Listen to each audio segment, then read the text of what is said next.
Hello everyone. I made this video because I know the Learn Center assignment has a really quiet sound, and so I wanted to make something that you could use as a resource, everybody could see and kind of be on the same page to get ready for this new plan of care coming in early November. And so we're all just going to get in here and do it on day one, and we'll work through it, and we'll take feedback, and we'll audit, and we'll work on making it better and better every day. But it's time that we get into this new plan of care and get going with it, because it'll be great for our patients. And I hope you agree once you see this video. So the plan of care button on the right here, you really won't use this anymore. And you could probably go in there and still look at completed interventions or clean up stuff, but you're not going to be in here doing the plan of care, reviewing it, outcomes, all that jazz. Won't be existing anymore. What you'll be doing is documenting on the plan of care as an intervention. And so the same type of things that you have now when you do your past medical history and your admission, and those things start triggering like CHF and tobacco use and all that stuff, that goes to the plan of care now. And it helps save you time, and we'll have slightly the same thing moving forward. What we'll have moving forward are these consider interventions. And so there's two of them down here. Consider adding impaired gas exchange, consider adding risk for unstable blood glucose. And there might be some abbreviations here and there because of the character limit, but they'll all start with the word consider. And these will be things that are going to your work list after something's documented. So maybe you documented that they have oxygen on. So I'm going to consider adding compare gas exchange. Maybe you documented a high glucose result. So maybe we consider adding the unstable blood glucose. But you'll have lots of these consider interventions coming to your work list. And when you document them, they're only I did it. So there's nothing inside of there. You're only documenting that you considered them. And so it doesn't mean you have to add them. It just means you have to consider them. And if you click and documented it, you're documenting that you considered it for your plan of care. And so if you're that nurse that gets the patient at 6:45 settled in and gets their admission done, maybe you're not the nurse that's going to consider all these and you leave them for the next shift. You'll have to critically think about that and let that first nurse that really knows that patient and takes care of that patient to be the one that kind of builds that plan of care based on their assessment and working with that patient. And so the plan of care here is where we'll document.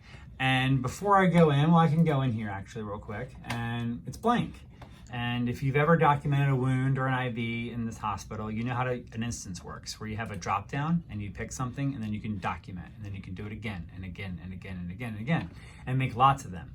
And what you're making is nursing diagnoses. You're not going to look and find CHF or sepsis or hypokalemia. You're going to find things like impaired gas exchange and activity intolerance and things of that nature, things that you can see and diagnose as a nurse real in front of you. And you can talk about how the patient's progressing and how they're dealing with that and what we're doing about it as nursing.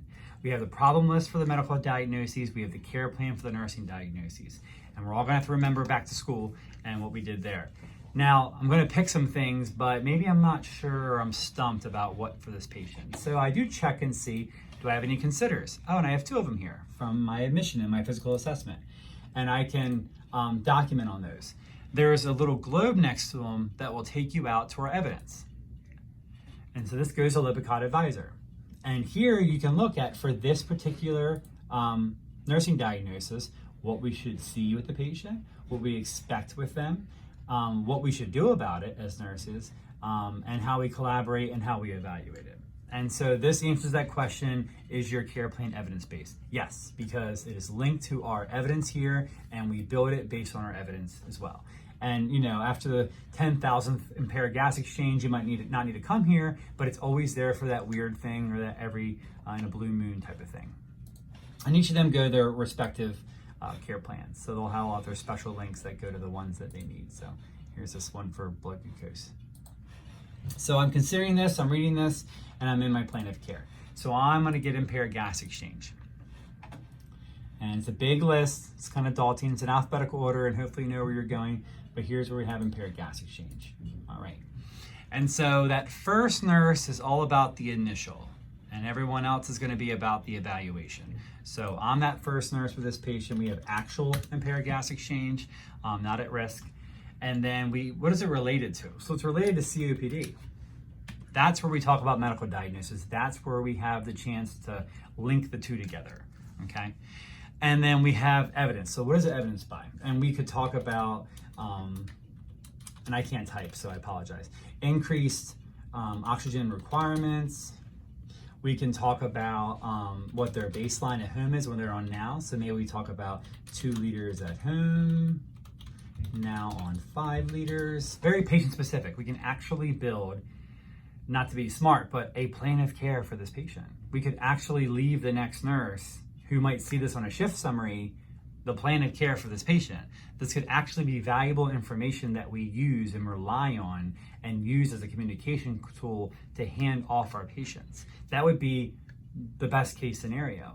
If it wasn't this thing on the side that we never go to unless Joint Commission's coming, if this was a real thing that we used every day, and that's our goal here. And so use it as such, and when you're documenting it, think about the next nurse, think about what you want to tell them, okay?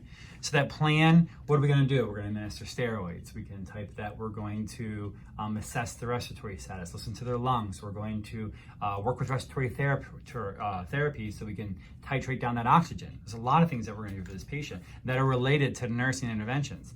What's the expected outcome? We can talk about being back to baseline. Back to baseline and on discharge. If that's what we're shooting for, that's what we're shooting for. And let's just be frank about it, okay?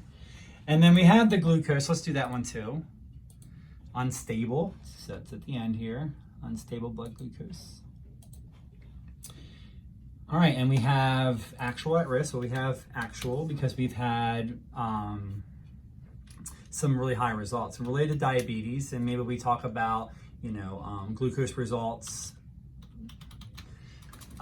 between 300 and 450, this first day.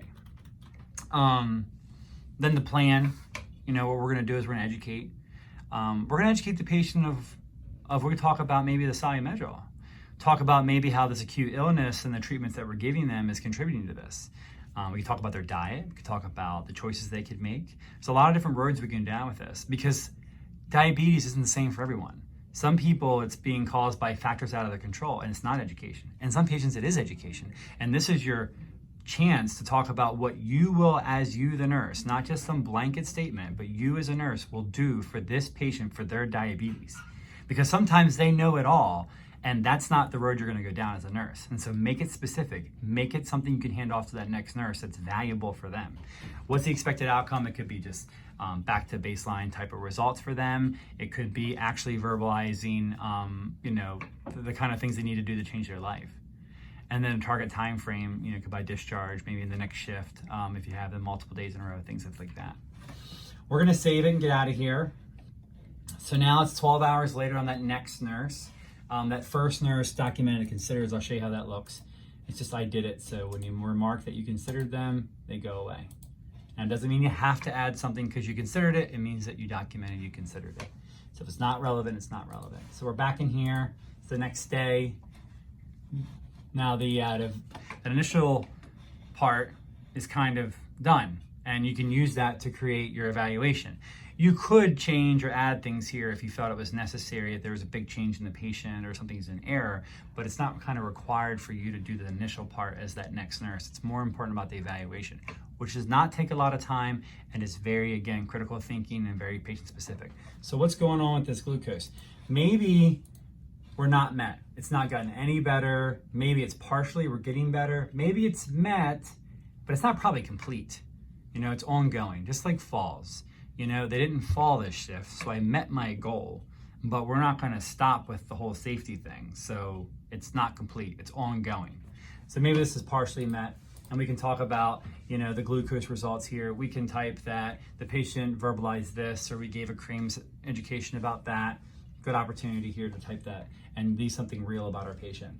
As for our oxygen here, maybe we are back to baseline, but we're still gonna keep an eye on them. We're still assessing them, so we're met ongoing. We're back to 2 liters. The patient's tolerant with ambulation well. These are all things we can type here, but we're still gonna assess those lungs. And so, patient back to baseline with ambulation would be a good way to evidence by here. Okay, I hope this was enough to get you going. Feel free to look at it whenever you want to and touch it. SSU's already been doing this for a little while, so they have some good examples up there. Early part of November, I hope you're excited as I am about some real care plans that really drive our care and hand off great information between us. Thank you, bye.